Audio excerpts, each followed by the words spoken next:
Di acara kemarin Pak Prabowo mempersoalkan keheranannya kenapa TNI seringkali kerap dituduh diktator. Ini fakta sebenarnya. Kita TNI selalu dituduh bahwa kita mau jadi diktator. Selalu dituduh. Padahal saya ingatkan ke banyak tokoh-tokoh itu. Coba buka sejarah dunia, ya. Tunjukkan contoh di mana ada sebuah tentara yang mundur dari politik, dari kekuasaan. Kita mundur dengan rela. Reformasi itu, saudara-saudara, yang mensukseskan reformasi itu adalah tokoh-tokoh TNI dan Polri. ABRI. Kita harus mengatakan apa yang benar. Dan maaf, sekarang kalau disurvei rakyat Indonesia, mana institusi yang paling Anda percaya? Tanya rakyat, yang teratas adalah TNI, tentara. Silakan. Bukan kita yang bikin survei. Ini survei internasional. Ya, ini salah satu pernyataan Pak Prabowo Subianto di acara kemarin tampaknya ya, bersama purnawirawan TNI Polri. Ya, coba kita simak ya, TNI sama dengan diktator. Prabowo mengatakan justru TNI penyelamat reformasi. Selama ini TNI dituduh mau kembali berkuasa, haus kendali, bahkan identik dengan diktator. Tapi benarkah begitu? Nah, Pak Prabowo buka suara di acara kemarin ya, halal bihalal purnawirawan TNI Polri, menyampaikan satu hal penting, tanpa peran TNI Polri reformasi 98 bisa gagal total. TNI lah yang mundur secara sukarela dari politik. TNI lah yang menjaga stabilitas saat rakyat menuntut perubahan. Dan sampai hari ini TNI tetap jadi institusi paling dipercaya oleh rakyat menurut survei. Lantas, kenapa masih ada yang menuduh TNI sebagai simbol kediktatoran? Apakah itu narasi lama yang tak mau mati? Nah, jadi kita akan coba kupas ya ini dalam perspektif tentu kita melihat dalam perspektif sejarah, militer, dan demokrasi. Silakan sahabat semua sampaikan pendapatnya di kolom komentar. Harapan Pak Prabowo yang luar biasa ternyata juga tidak disikapi oleh para menterinya. Melepas bayang-bayang diktator ketika TNI jadi pilar reformasi, bukan penghambatnya. Nah, itu tuduhan bahwa TNI identik dengan kediktatoran, barangkali itu adalah warisan trauma sejarah. Tapi apakah label itu adil dalam konteks Indonesia pasca Orba? Prabowo dalam sambutannya mengatakan, ya, mengangkat satu fakta yang sering luput dari narasi besar reformasi, bahwa tanpa restu, kedewasaan, dan inisiatif mundur dari tokoh-tokoh TNI Polri saat itu, reformasi 98 bisa saja berakhir seperti tragedi Tiananmen. Tapi tidak. Indonesia memilih jalan damai bahkan ketika kekuasaan bisa dipertahankan oleh mereka dengan senjatanya. Jadi fakta, ini perlu kita ketahui, Pangap saat itu Wiranto menolak menurunkan pasukan yang lebih agresif ke lapangan meski tekanan kuat datang dari elit Orba. TNI mundur dari difungsi menyerahkan peran politik yang selama 3 dekade melekat pada tubuh mereka. Pemilu demokratis 99 berlangsung tanpa campur tangan militer. Hal yang langka untuk transisi pasca otoritarian di dunia. Prabowo benar bahwa tak banyak contoh dalam sejarah dunia di mana militer dengan sukarela melepas kekuasaan.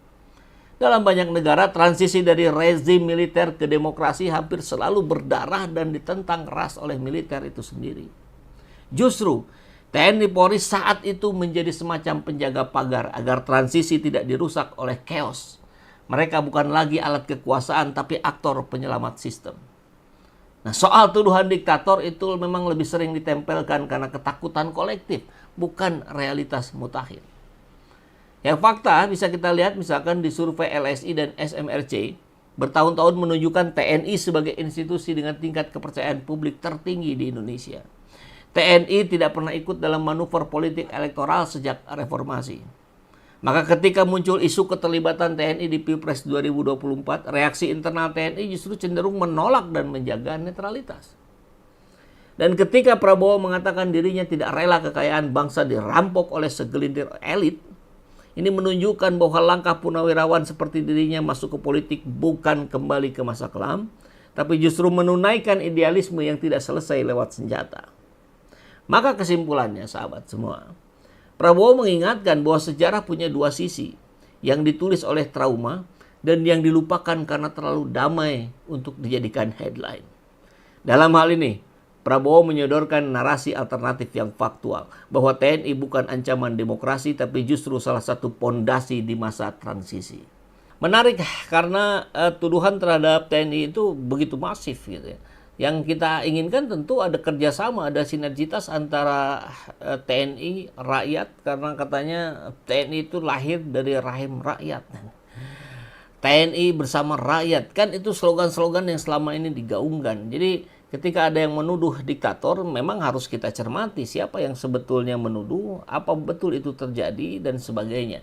Tapi kita lihat juga, kita coba imbangkan dengan pernyataan Pak Prabowo sebelumnya di momen yang sama kurang lebih, yang mengatakan setuju akan RUU perampasan aset. Enak aja nyolong. Oh, itu kan kurang lebih nadanya begitu ya, enak aja nyolong.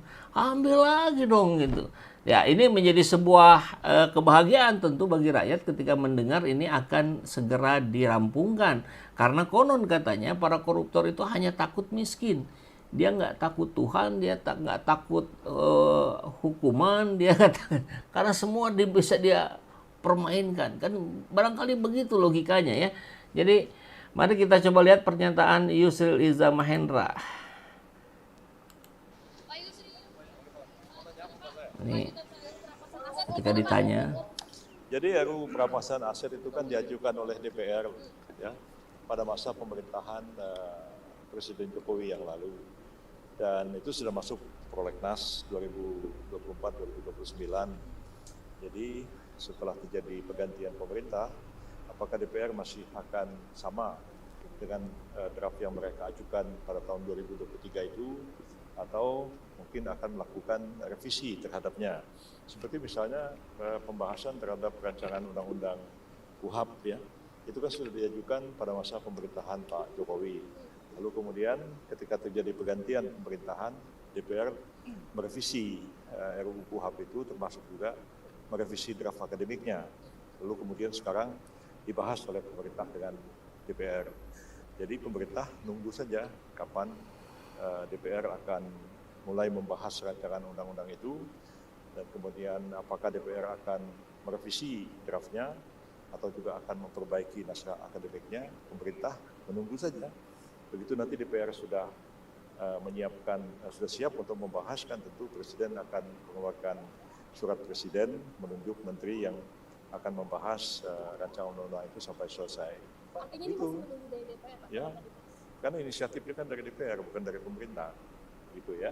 Pak, tapi ada peluang nggak sih untuk dari pemerintah pusat untuk bentuk perpu misalnya untuk menstimulus lagi atau mendorong? Enggak, belum ada alasan untuk mengeluarkan perpu untuk itu, karena perpu kan harus dikeluarkan dalam hal-hal kegentingan yang memaksa. Sampai sekarang kita belum melihat ada kegentingan yang memaksa untuk perampasan aset itu, karena undang-undang tentang pemberantasan tindak pidana korupsi, baik di dalam undang-undang tipikor maupun lembaga-lembaga yang menangani korupsi itu, baik kepolisian, kejaksaan maupun KPK, sebenarnya cukup efektif untuk menangani masalah ini. Jadi saya kira belum ada urgensinya untuk mengeluarkan peraturan pemerintah pengganti undang-undang. Tapi ya semuanya terserah, kita kembalikan kepada Presiden apa kebijakan beliau. Penyebabnya kan ini sudah molor sejak Oke. 2023 Ya. sampai hari ini. Kita analisa nanti ya setelah ini. Kan DPR yang mengajukan inisiatif, Presiden, pemerintah kan menunggu aja. Presiden udah minta dipercepat disahkan Belum. waktu di demo dulu. Ya Presiden mengatakan setuju dengan hal itu. Kita menunggu aja.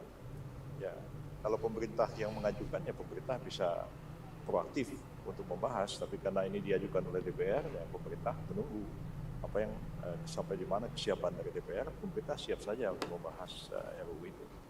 Ya, oke. Ya, jadi intinya Yusril berdalih bahwa karena ini awalnya inisiatifnya dari DPR, maka kita harus menunggu dulu DPR akan merevisi atau tidak katanya. Kan begitu ya bahasanya.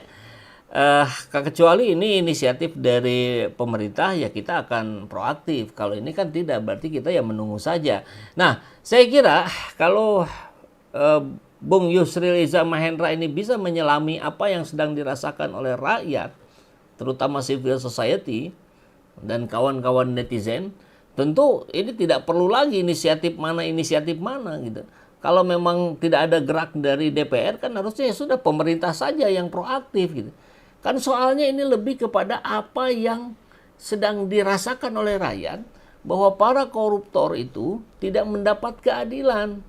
Artinya hukumannya ringan, sudah ringan kemudian dipotong sana sini masa tahanannya, akhirnya keluar jauh lebih cepat, dan dia masih menggunakan uang hasil korupsinya itu. Kan itu soalnya.